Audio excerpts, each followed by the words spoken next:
Enjoy your life. આ એક જ વાક્યને 3 પ્રકારના અલગ અલગ માનસિકતાવાળા લોકો અલગ અલગ રીતે અને અલગ અલગ ઇન્ટેન્શનથી ઇન્ટરપ્રિટ કરશે. કઈ રીતે, ચાલો સમજાવો. પૃથ્વીની અંદર ટોટલ 3 ગુણો છે: સત્વ, રાજસ અને તમસ.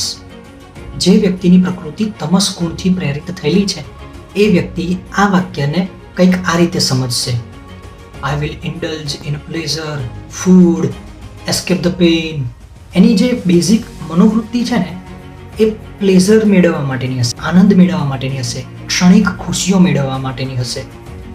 જે વ્યક્તિ રાજસિક છે એ વ્યક્તિનું અર્થઘટન કંઈક આ રીતનું હશે: I will chase goals, I will travel, I will prefer luxury and I will become something and something.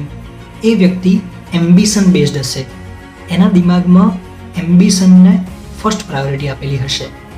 અને જે વ્યક્તિ સાત્વિક ક્વોલિટી ધરાવે છે એનું અર્થઘટન કંઈક આ રીતે હશે: joy is within, simplicity, devotion, presence is the true enjoyment. એટલે અંદરથી એકદમ સંતુષ્ટ વ્યક્તિ હશે.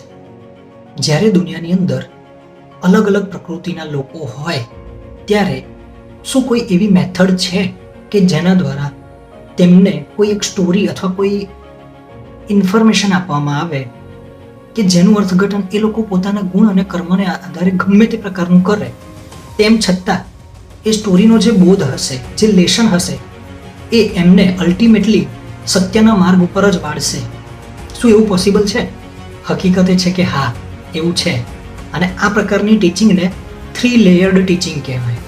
3 લેયર્ડ ટીચિંગ એટલે એવી ટીચિંગ કે જેની અંદર સત્વ, રાજસ અને તમસ ત્રણેય પ્રકારના વ્યક્તિઓની માનસિકતાને ધ્યાનમાં રાખીને ઇન્ફોર્મેશનને ટીચ કરવામાં આવે છે, શીખવાડવામાં આવે છે કે જેથી એનું અર્થઘટન ગમે તે રીતે કરે તો પણ વ્યક્તિ સાચા માર્ગ તરફ જ વળશે. હિન્દુ ફિલોસોફીની અંદર જેટલા પણ સ્ક્રિપ્ચર્સ છે, એસ્પેશિયલી કહું તો પુરાણો, એની અંદર જે ટીચિંગ્સ આપેલી છે એ 3 લેયર્ડ ટીચિંગ્સ છે. કોઈ પણ વ્યક્તિ જ્યારે આ ટીચિંગ્સનો લિટરલી અર્થઘટન કરે છે એ લોકોને વાસ્તવિક જ્ઞાન મેળવવાની જરૂર છે. અને આનું પ્રૂફ હોય જો કોઈ, તો મહાભારત અને રામાયણને કોન્શિયસનેસના પર્સપેક્ટિવથી સમજવાનો ટ્રાય કરો, તમને રિયાલિટી સમજાઈ જશે.